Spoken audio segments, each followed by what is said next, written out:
Hello everyone, welcome to Anand plus channel.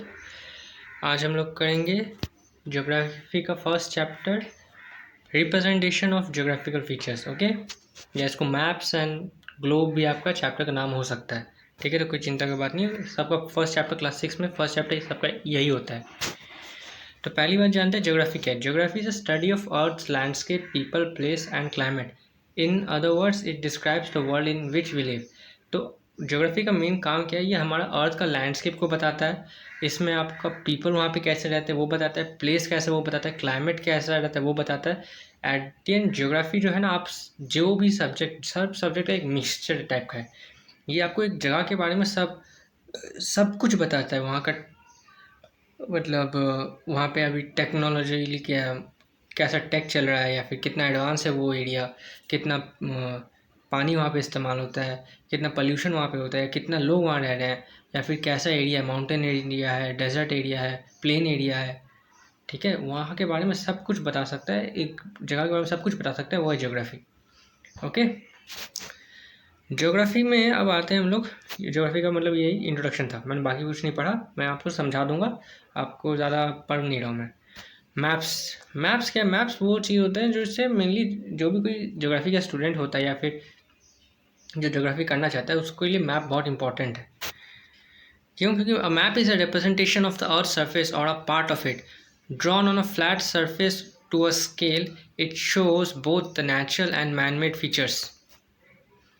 ठीक है, usually maps are drawn to show features like political boundaries, population, climate, mountains, rivers, etcetera. In fact, map provides maximum information in minimum space and thereby save hundreds of pages of a book. ठीक है, तो maps क्या होता है, maps जो होता है आपको मैक्सिमम जो इन्फॉर्मेशन किसी एरिया के बारे में प्रोवाइड कर सके उसे मैप कहते हैं। और मैप एक रीजन का एक पूरा ड्राइंग होता है, एक आपका स्केच होता है। वहाँ पे उसको आपको क्या क्या मिलेगा ये सब वहाँ पे रहता है। वहाँ पे जनरली बहुत सारे अलग अलग टाइप के मैप होते हैं और उसमें अलग अलग चीज़ डिस्क्राइब किए हुए रहते हैं। Okay, elements of a map. Map के एलिमेंट्स क्या है, मैप में रहते क्या क्या है। पहला, title, it indicate the subject of a map. ठीक है, मतलब आप मैप में कितने टाइप के मैप हो सकते हैं या किस चीज़ के ऊपर मैप है। फिजिकल फीचर्स का मैप, फिजिकल फीचर्स का मैप देखोगे जो आपको ये बताएंगे कि ये माउंटेन एरिया है, प्लेन एरिया है, या फिर डेजर्ट एरिया है। ये सब फिजिकल फीचर्स हुए। Okay, population, reverse, etcetera. यहाँ पे पॉपुलेशन ये सब उसका मैप को बता देगा कि ये पॉपुलेशन वाला मैप है, या फिर यहाँ पे वाटर बाउंड्रीज का मैप है। ठीक है, आपको शायद एटलस दिया होगा बुक में से, आप वहाँ पे उसमें खोज सकते हो। वहाँ पे देखना हर मैप के नीचे जो छोटे छोटे मैप होंगे वहाँ पे हर मैप के नीचे लिख देगा कि ये पॉपुलेशन का मैप है, ये पोल्यूशन का मैप है, ये वाटर का मैप है। ठीक है, ओके, उसके बाद है स्केल। स्केल क्या करता है, scale indicates a ratio actual distance on the ground and the map distance. Scale का मेन यूज़ होता है कि मैप में तो सब जगह को एकदम छोटा करके दिया है ना, आपको एक पेज का मैप देगा उसमें सब कुछ पता है। पर अब वहाँ से उसके हिसाब से देखेंगे तो वेस्ट बंगाल और बिहार में कितना डिफरेंस है, अगर मैप के हिसाब से देखेंगे तो 5 सेंटीमीटर, 2 से 3 सेंटीमीटर मेरे ख्याल से। अब वही 2 से 3 सेंटीमीटर यहाँ पे मैप में स्केल में बता देगा कि 1 सेंटीमीटर यहाँ पे 100 किलोमीटर है। ऐसा कुछ वहाँ पे इन्फॉर्मेशन दिया हुआ रहेगा। अब उस स्केल के हिसाब से हम लोग देखेंगे, अच्छा अगर यहाँ पे 1 सेंटीमीटर मेरा स्केल में आ रहा है तो इसका मतलब 100 किलोमीटर है। तो इसका मतलब कोलकाता से बिहार के बीच में 3 सेंटीमीटर का डिफरेंस है हमारा स्केल से। तो 3 सेंटीमीटर यानी कि 300 किलोमीटर का डिफरेंस है बिहार से कोलकाता के बीच में। Okay, now next page. Direction, direction का is use to locate place on a map. Direction हमें ये समझ में आता है नॉर्थ, साउथ, ईस्ट, वेस्ट, ये डायरेक्शन आप मेरे ख्याल से आपको पता होना चाहिए। ठीक है, अब मैप में क्या करेगा, आपको नॉर्थ वाला डायरेक्शन बता देगा। ओके, और उसके बाद हमें अगर नॉर्थ पता है तो इसका मतलब हमें साउथ भी पता चल जाएगा। अब उसका लेफ़्ट साइड में हमारा पड़ेगा क्या कहते हैं, नॉर्थ, साउथ, ईस्ट, वेस्ट, ऐसे पड़ेगा। ओके, की और legends. is used to define the conventional signs and symbols used in the map। Okay, की और लीजेंड्स जो होता है वो कोई भी मैप के ऊपर एक तरह से मार्क कर देता है कि स्पेशल जगह है। जैसे आप कहीं पे भी अगर कुछ बुलाने चाहोगे, आप जू, स्विगी, जोमेटो या ऐसा कुछ, तो आसपास के कोई लेजेंड या फिर कोई की एरिया जो है ना, जैसे आपके आसपास में कोई बड़ा मार्ट है, बड़ा सा कोई मॉल है, या फिर कोई मंदिर है, ठीक है, या पास का क्लब ही है, तो उस क्लब का नाम आपके लिए की या लेजेंड जैसा काम करता है। ओके, तो एक की रीजन या की एरिया जो थोड़ा फेमस हो। जैसे मैं कोलकाता में रहता हूँ, और कोलकाता टॉलीगंज एरिया में रहता हूँ। टॉलीगंज में कहा है तो आज़ादगढ़ पोस्ट ऑफिस के पास, तो वहाँ पे बोल देने से मेरे वहाँ पे तक आ ही जाएगा, तो यहाँ आ गया मेरा कोई भी डिलीवरी करने के लिए। Okay, map projection is use to show the curve surface of the map on a flat map with the help of the lines on latitude and longitude. ठीक है, मैप प्रोजेक्शन में दिखाता है कि अर्थ का सरफेस जो है पूरी तरह कर्व्ड, पर मैप में तो ऐसा लगता नहीं है ना, इसलिए वहाँ पे लॉन्गिट्यूड और लैटिट्यूड की मदद से हमें दिखाता है कि भाई अभी भी कर्व्ड है, और वहाँ पे वो लाइन्स शो करके हमें बता देता है कि ये रीजन कितना लैटिट्यूड लॉन्गिट्यूड में पड़ता है। Okay, conventional science and symbols are use to show different features on map. Conventional science and symbols, वो इससे हमें क्या पता है कि यहाँ पे रोड है, या फिर सेटलमेंट कहाँ पे है आसपास, ठीक है, या फिर ये फॉरेस्ट एरिया है, या एक बड़ा सा पार्क है, ठीक है, ये सब बताता है साइंस एंड सिंबल से। Okay, types of map. Types of map मतलब कितने टाइप के मैप होते हैं? 3 टाइप के मैप होते हैं। एक है पॉलिटिकल मैप, जिसमें आपको पता चलेगा कि इंडिया का बाउंड्री है, ये पाकिस्तान का बाउंड्री है, वेस्ट बंगाल का बाउंड्री ये है, बिहार का बाउंड्री ये है, ठीक है। उसके बाद आता है फिजिकल मैप। फिजिकल मैप आपको क्या चीज़ के बारे में बताएगा? फिजिकल मैप आपको ये बताएगा कि ये माउंटेन एरिया है, ये डेजर्ट है। जैसे इंडिया का फिजिकल मैप में आप देखोगे कि नेपाल की तरफ जो है, नॉर्थ की तरफ पूरा माउंटेन एरिया है, तो वो शायद डार्क ब्राउन में रहेगा। उसके बाद गुजरात की तरफ थार डेजर्ट है, इसलिए वो लाइट येलो है, ठीक है। अब फिर दिल्ली से लेकर के आप वेस्ट बंगाल तक देखेंगे एक स्ट्रेट लाइन में, तो वो ऐसा लगेगा एकदम ग्रीन होगा, क्योंकि वो प्लेन रीजन है। वहाँ पे इंडिया का फूड बेल्ट भी उसे कहा जाता है, वहाँ पे बहुत ज़्यादा खाना उपजाऊ होता है। ओके, उसके बाद आता है थीम मैप। थीम मैप होता है ये किसी भी एक चीज़ के ऊपर बनता है, ये थीम के ऊपर बनता है। जैसे पॉपुलेशन अभी कैसा है, वहाँ पे पोल्यूशन कैसा है, या फिर वहाँ पे क्या कह सकते हैं, और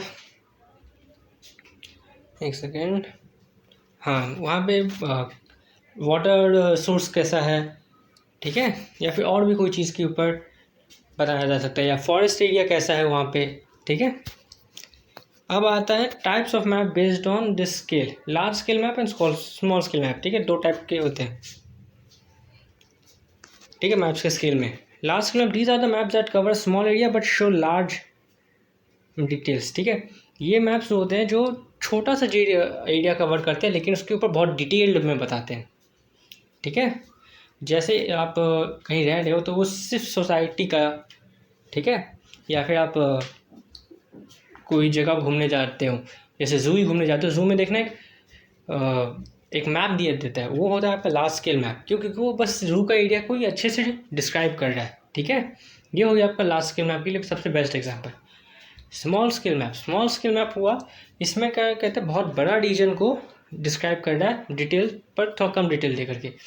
ये कह सकते हैं कि एक पूरा डिस्ट्रिक्ट या फिर आपको पूरा कोलकाता का एक मैप दे देगा,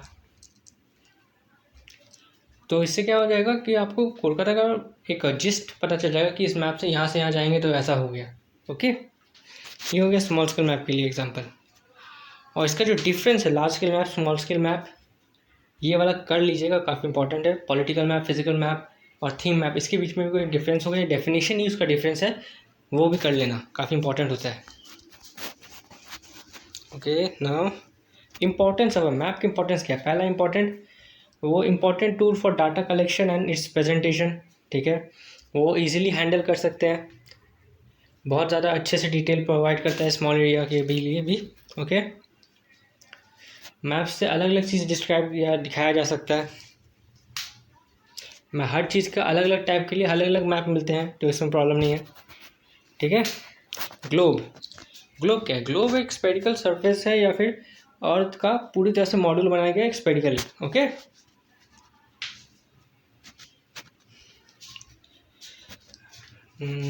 बोथ द पोल्स ओके, यहाँ पे रीड करने देते हैं। Since our Earth is spherical in shape, it is difficult to represent it on a flat surface. On a flat surface like a map, the shape and size of the continents and oceans get distorted. This difficulty is solved by using a globe. The globe is a three-dimensional model of the Earth. It represents the spherical shape of the Earth accurately. Okay, both the pole, latitude and longitude, continents and ocean can be precisely shown on a globe. Globe can rotate just like the Earth rotates on its axis and can thus indicate the movement of the Earth. Thus, a globe can give a more vivid idea of our planet. A globe is therefore called natural accurate map. However, a globe contains certain limitations. The space on a globe is limited.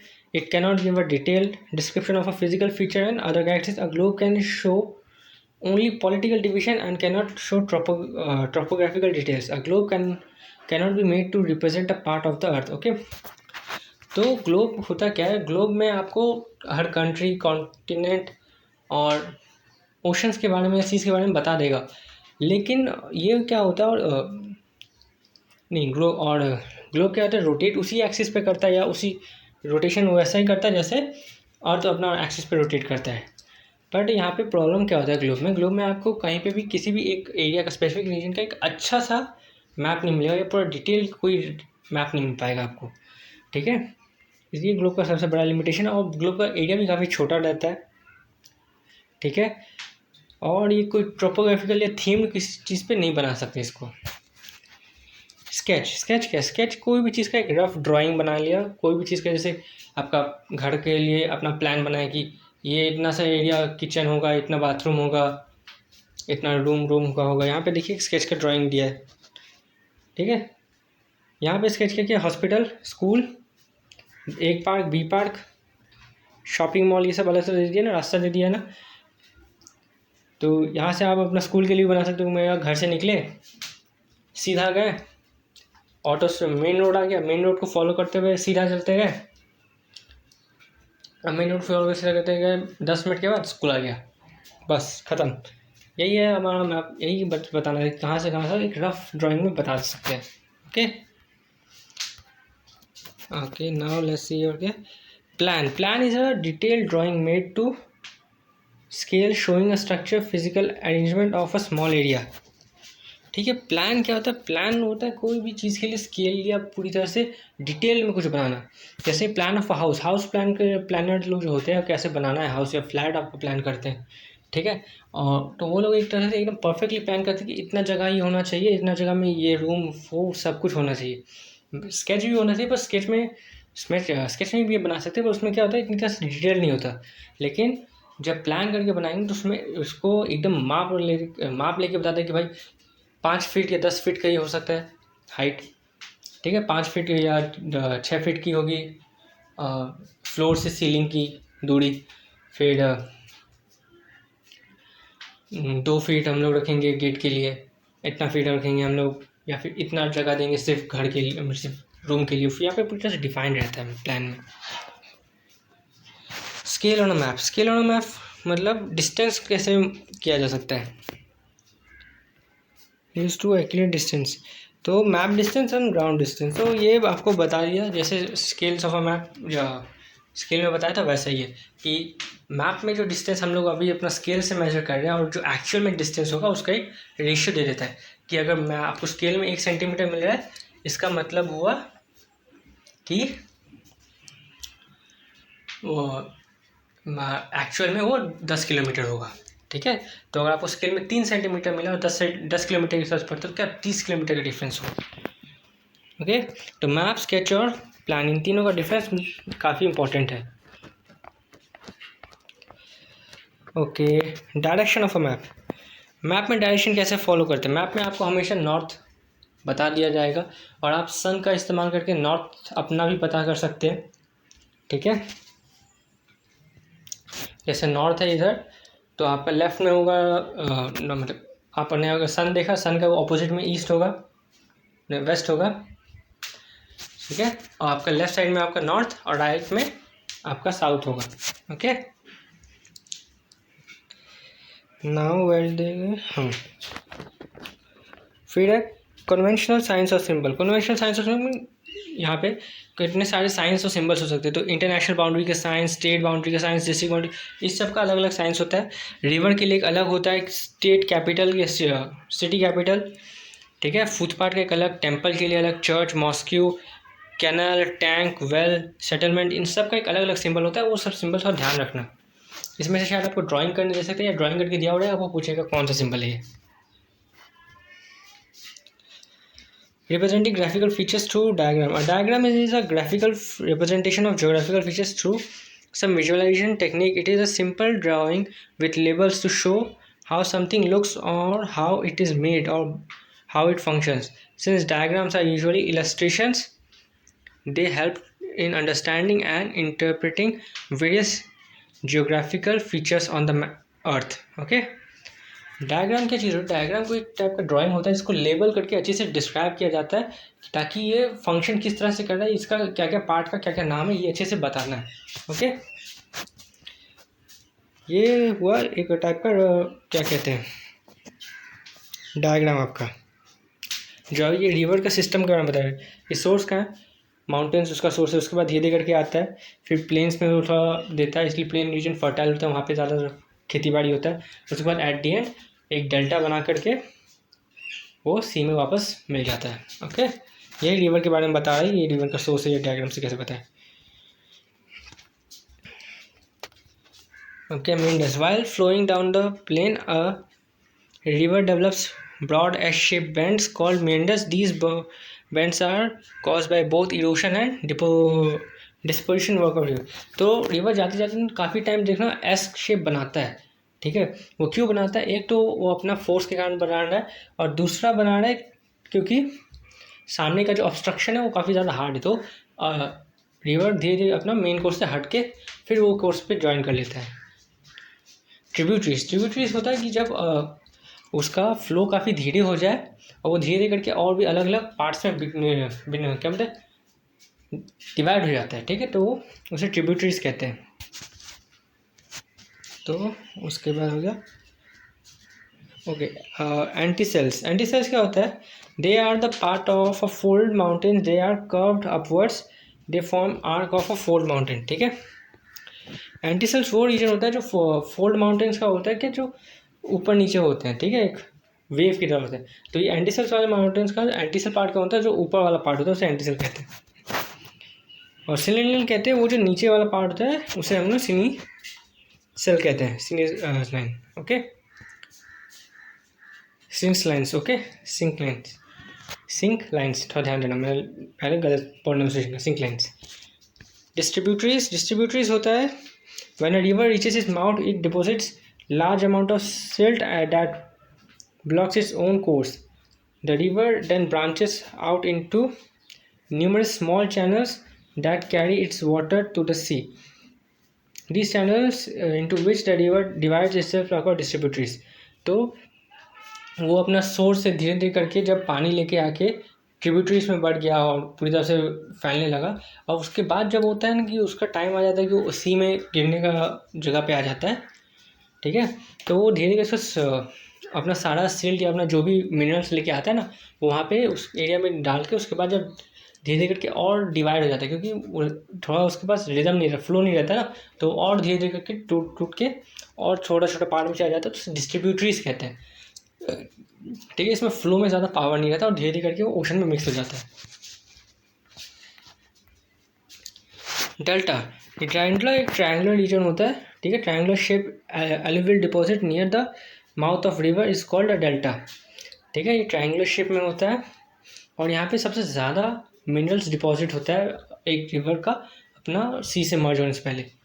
Block mountains of the earth cause crack or faults to occur in the crust. When they are two parallel faults, the land